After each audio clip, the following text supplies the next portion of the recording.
Hi, hello everyone! I'm Toshi from Japan and tourist guide for foreigners. In this video, I'll show you 9 new rules every tourist must know in 2026. Japan is changing fast. In 2025, Japan welcomed over 40 million visitors, the highest number ever, and its global popularity is exploding. But here's the catch. Because of this surge, new rules are coming that will directly affect tourists traveling to Japan in 2026 and beyond.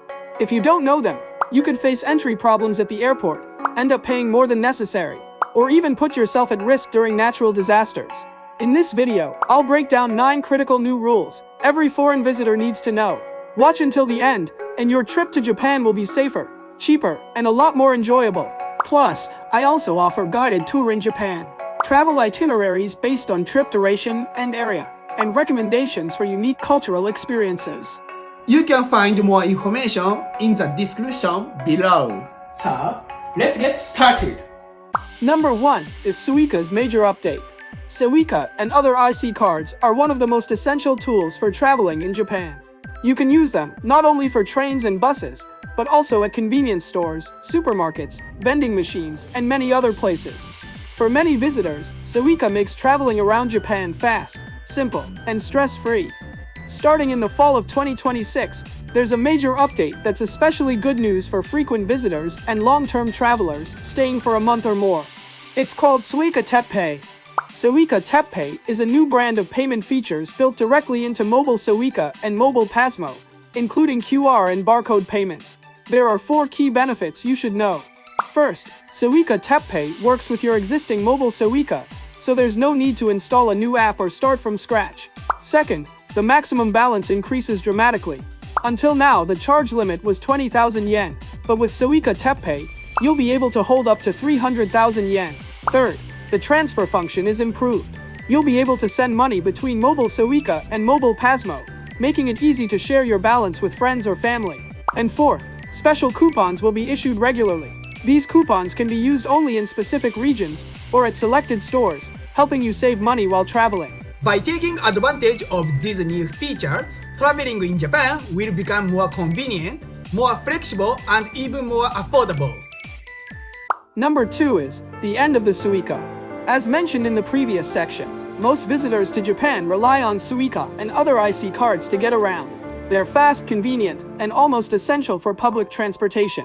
And when people think of Suica, many immediately picture its famous penguin mascot. Since the service launched in 2001, this character has been loved for over 25 years.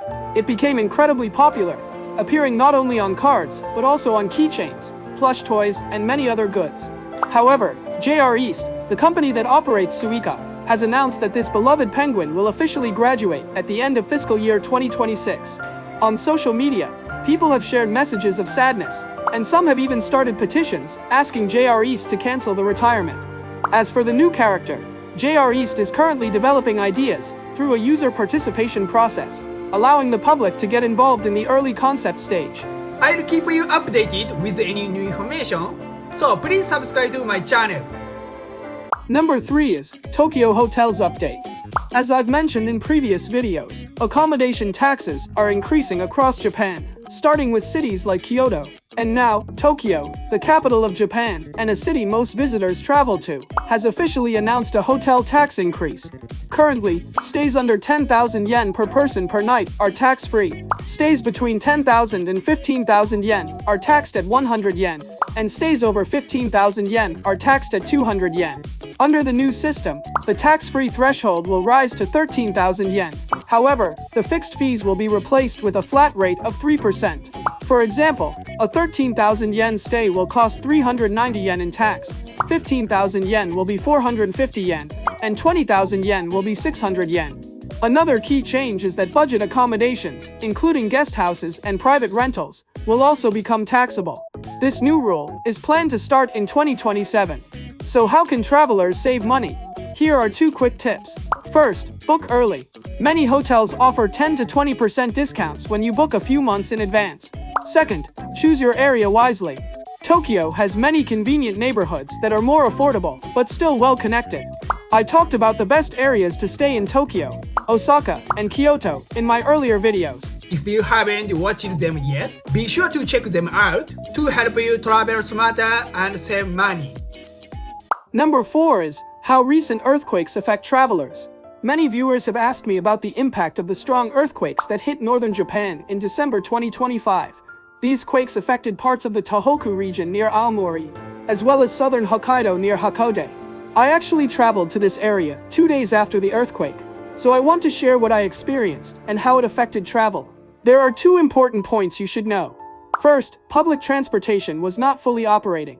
Some train lines were suspended, and others were running with significant delays.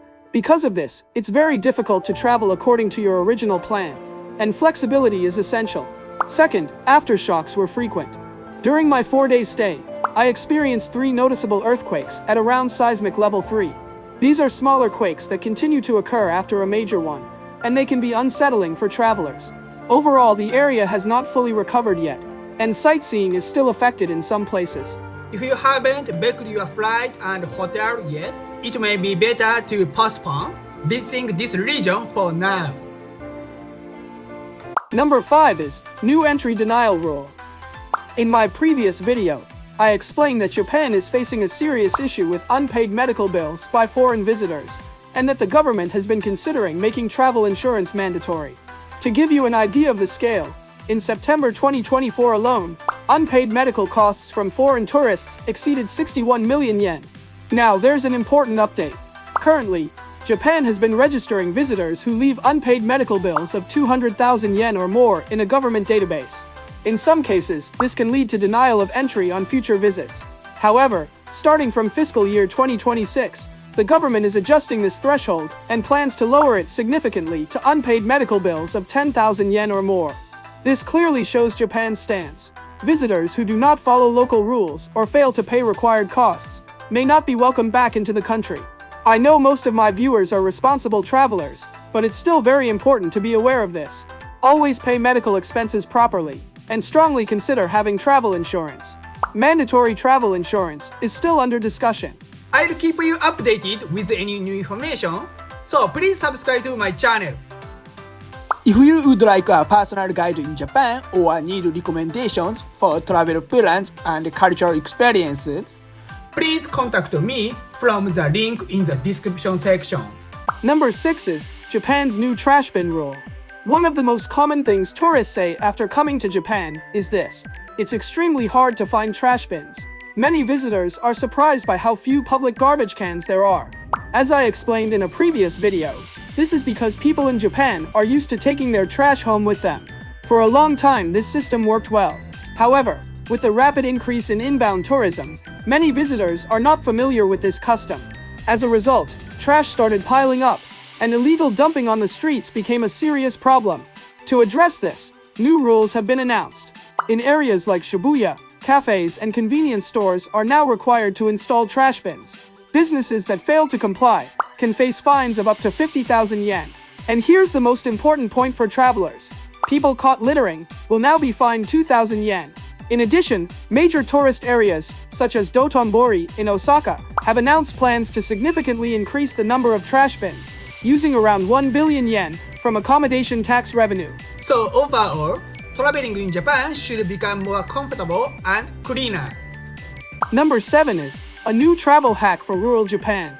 One of the biggest challenges when traveling to rural areas in Japan is transportation after getting off the Shinkansen. While major cities have excellent public transit, many countryside areas rely heavily on taxis. The problem is that taxis are not always available.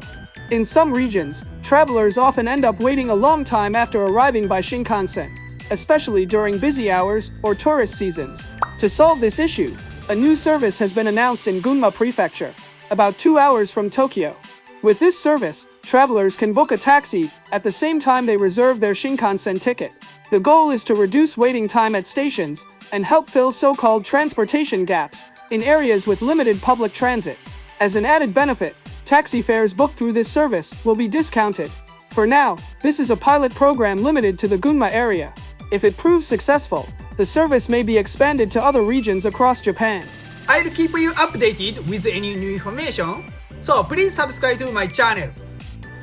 Number 8 is how Japan-China relations affect tourists. Before we start, I want to make clear, I'm not here to talk about politics. As I mentioned in a previous video, tensions between Japan and China have recently increased, partly due to political statements related to Taiwan. At Ueno Park in Tokyo, Japan had been hosting giant pandas on loan from the Chinese government. However, it has been announced that these pandas will be returned to China. According to current information, the last day to see the pandas is January 26, 2026. Because of this, reservations have surged, and the Ueno Zoo is extremely crowded. If seeing pandas is your main goal, I strongly recommend booking as early as possible. However, if your main interest is visiting a zoo rather than pandas specifically, Ueno Zoo may not be the best option right now. Instead, I recommend Inokashira Park Zoo. It's located in the popular Kichijoji area, which is well loved by locals, but still relatively unknown to many foreign visitors. It's only about 15 minutes by train from Shibuya or Shinjuku, making it a greater alternative to consider. Number 9 is Kyoto hotels just got cheaper. As mentioned in the previous section, tensions between Japan and China have increased following political statements related to Taiwan. Because of this, the Chinese government has encouraged its citizens to avoid traveling to Japan, leading to a large number of cancellations by Chinese tourists. As a result, something unexpected is happening in Kyoto's hotel market. Hotel prices across the city have dropped significantly, even on weekends and national holidays. What was once hard to imagine is now common. Some good hotels are available for under 10,000 yen per night. One major reason is that Kyoto has always been an extremely popular destination for Chinese travelers.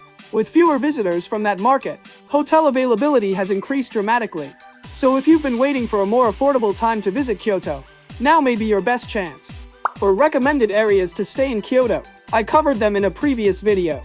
If you haven't seen it yet, be sure to check it out. How was today's video? Don't forget to subscribe to my channel and like button. See you in my next video. Bye!